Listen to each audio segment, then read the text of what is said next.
Hey, bonjour tout le monde, j'espère que vous allez bien, bienvenue dans une nouvelle vidéo dédiée à Ansible. Dans cette 74e vidéo dédiée à Ansible, on va s'intéresser toujours à notre TP de valorisation des facts et d'autres données collectées par Ansible. On avait vu lors de la vidéo précédente la valorisation en mode web, donc comment Ansible pouvait éditer dynamiquement des pages HTML, etc. Aujourd'hui, on va faire à peu près la même chose, sauf que là, ça va être de la diffusion par mail, et pour ça, on va découvrir le module mail de Ansible, qui est quelque chose d'assez sympathique. Alors, n'hésitez pas à vous abonner pour ne pas manquer les prochaines vidéos. Donc, on va pas trop revenir sur l'objectif global du TP. Le TP, son objectif, ça fait maintenant 3-4 vidéos, où le but c'était de mettre en place une petite infra avec de la data sur des bases de données MySQL, stocker ces éléments-là, et ensuite pouvoir les valoriser de différentes manières. Donc là on va le faire par, donc on a vu la méthode web, la méthode mail, et puis on verra aussi la méthode base de données. Alors première chose à faire, je me rends compte que je n'ai pas démarré mes machines. On va faire comme ceci. Toc. Ok. Hop, voilà. Ok, et là on va lancer notre fameux script de la vidéo 14 en mode start. Voilà, pour redémarrer juste les machines suite à la vidéo précédente. Alors, donc là ce qu'on va découvrir c'est ce module mail de Ansible avec, nous on va coupler ça à Gmail, donc j'ai ici une boîte mail que je me sers pour faire des tests sur Gmail, et l'objectif c'est de voir arriver un mail avec un format HTML un petit peu sympa, et qui va me proposer un rendu assez simple, c'est un tableau de la liste de mes bases de données avec leur volumétrie par serveur. Donc pour ça on va utiliser le module Ansible Mail, tout simplement. Vous voyez qu'il prend pas mal d'options. Donc les options importantes, ça va être quoi, les paramètres importants, ça va être le body bien sûr. On peut faire du copy de mail classique. On peut spécifier des headers, notamment pour la réponse par exemple. Donc il faut spécifier le host qui est où va être le mail serveur. Donc nous en l'occurrence ça va être smtp gmail.com, mais ça pourrait être un mail local. Le password du user, le user en lui-même du mail, et puis le sender, donc c'est-à-dire celui qui va envoyer le mail, le subject, donc là c'est le titre du mail, l'objet du mail, éventuellement le timeout, et à qui on l'envoie surtout. Voilà. Quoi d'autre encore? Donc éventuellement spécifier le mode de secure qu'on utilise, si on est sur du start TLS ou pas. Nous on va utiliser donc Gmail, on est sur du TLS classique, donc c'est du 587. Voilà tout ce qui est important à savoir. On a quelques exemples en dessous. Vous voyez qu'on peut diffuser bien sûr à des listes de mails, pas forcément une seule personne en tout cas. Donc ça c'est assez sympa. Alors on va revenir où on en était précédemment. Donc pour faire ça, on va utiliser donc première chose, on va faire une mise en forme particulière. Donc on va pas repartir sur ce qu'on a déjà édité comme fichier HTML lors de la vidéo précédente. On va en créer un nouveau. Que j'ai nommé, alors je sais plus comment je l'ai nommé, hop voilà, qui va se nommer global db html.j2. Donc on va se rendre ici. Donc on a l'habitude de nos éléments, on est sur la valo web. Ce qu'on peut faire c'est créer un valo mail par exemple.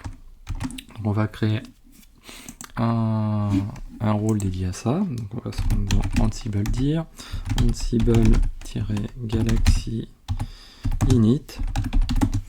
Et là on va aller dans rôle et on a dit valo mail. Voilà, comme ceci. Donc là il nous a créé le répertoire ici valo mail. Ici on avait enregistré. On va se rendre donc dans notre répertoire valo mail et dans les tasks. Et ici on va créer notre première task qui va être un template. Vous allez voir qu'il n'y a que 3 tasks. Première task, on va générer le HTML qu'on va envoyer par mail. Donc pour ça, alors bon là je suis reparti d'une boucle with-items qui est pas vraiment nécessaire. On pourrait avoir quelque chose de beaucoup plus simple. On peut le faire tout simplement comme ceci. Hop, voilà. Et ici la destination, on va mettre cette destination-ci. Donc celui qui va faire l'envoi du mail, ça va être un serveur distant. C'est pas le laptop où je vais lancer les éléments, c'est vraiment mon serveur distant. Donc pour faire ça, je vais déléguer au serveur en question, et donc je vais faire du run-on de manière à éviter de créer ce fichier sur tous les serveurs, parce que j'en ai pas besoin sur tous les serveurs. Je vais juste le créer sur ce serveur-là, il va se situer à cet endroit-là, donc éventuellement il peut même être fourni par le Nginx que l'on a devant et qu'on avait déjà mis en place lors de la vidéo précédente. Et il nous faut ce fichier, donc global db.html.j2. Alors là, je vous invite à récupérer les éléments qui sont dans la description de la vidéo.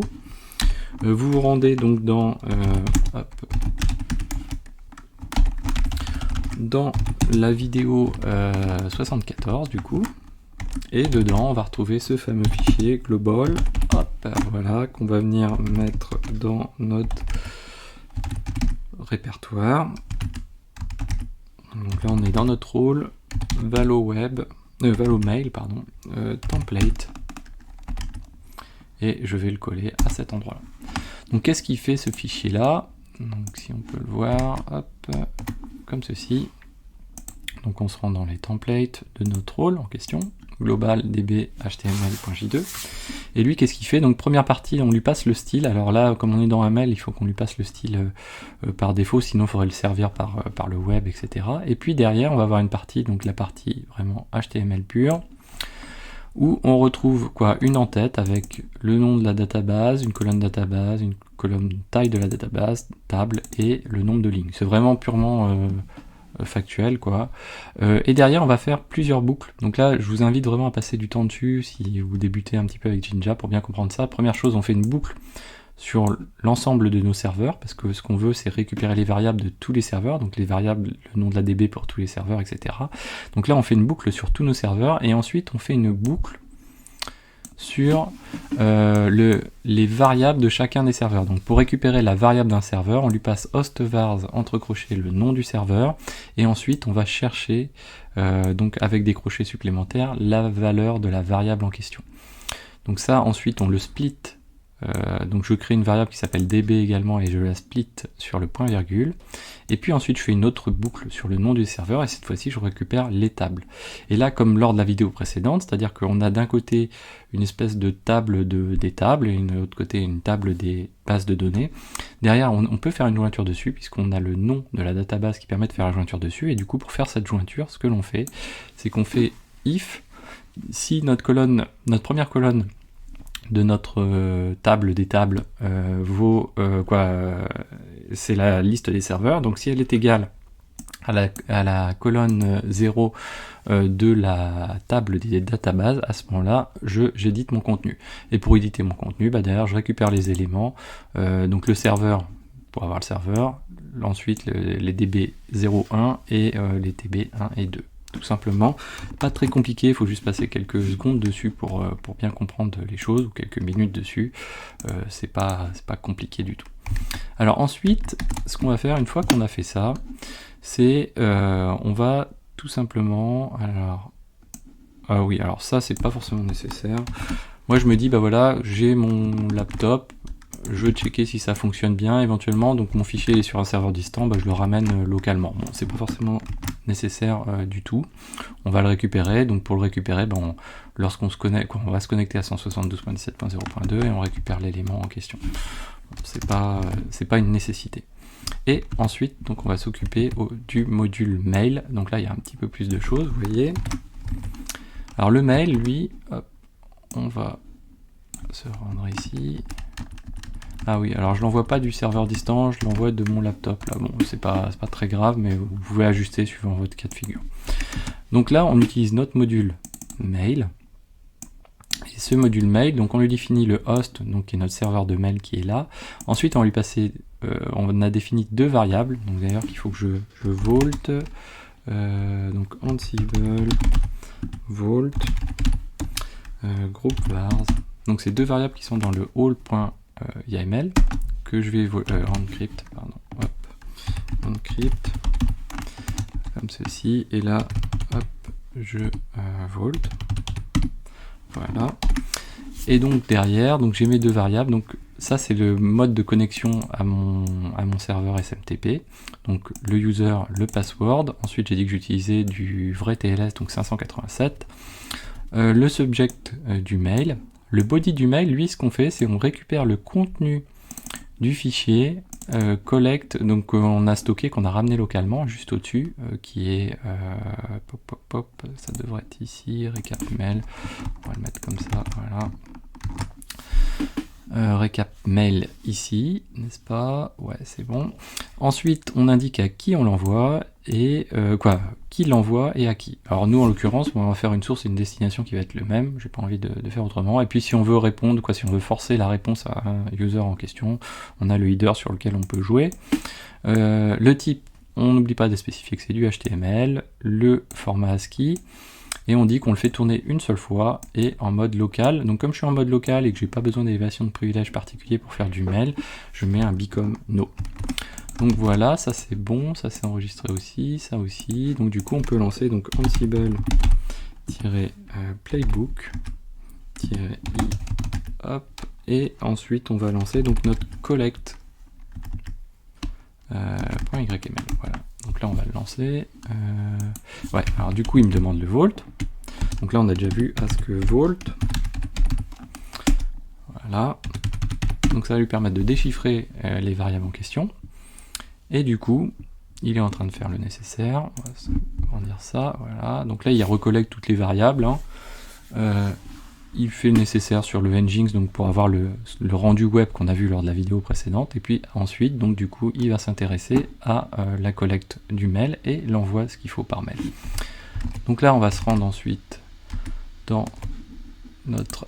on a reçu un mail, c'est étonnant, on a reçu un mail.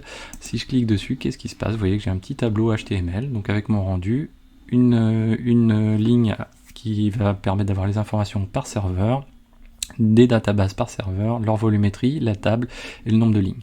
Alors là c'est pas mal. Après ce qu'on peut faire, hein, c'est vraiment faire, si on voulait que ce mail serve à faire, pas de l'alerting, mais une sorte de notification des points d'alerte, on pourrait très bien, quand on a fait notre template ici, hop, je vais revenir dessus, global ici, et dire bah ici je fais une condition supplémentaire, if la volumétrie est grosse, etc. etc.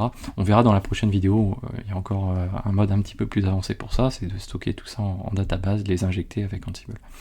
Voilà, donc j'espère que cette vidéo vous a plu, ça permet de sortir un petit peu des sentiers battus du cas classique de Ansible, et de tirer un peu plus parti de cet outil qu'on a tendance généralement à faire tourner régulièrement sur une infra. L'intérêt de faire tourner régulièrement quelque chose, c'est qu'on peut avoir des données à peu près fraîches. Certains diront que ce qu'on fait là, finalement, ça sert pas à grand chose, puisque dans la théorie, on a décrit des choses. Attention, il y a ce qu'on crée par la description de notre infrastructure, et puis les données collectées. Vous voyez par exemple la volumétrie des bases, typiquement c'est quelque chose que ça, on ne peut pas savoir si ce n'est de se rendre sur le serveur, le nombre de lignes, des tables, etc. etc. Donc voilà, et puis après ça permet aussi de voir si on a des diffs, des différences, et d'envoyer les éléments par mail. Donc vous voyez que c'est quand même assez pratique. Voilà. N'hésitez pas à vous abonner, mettre des pouces bleus, à commenter. Je vous dis à très bientôt sur Xavki.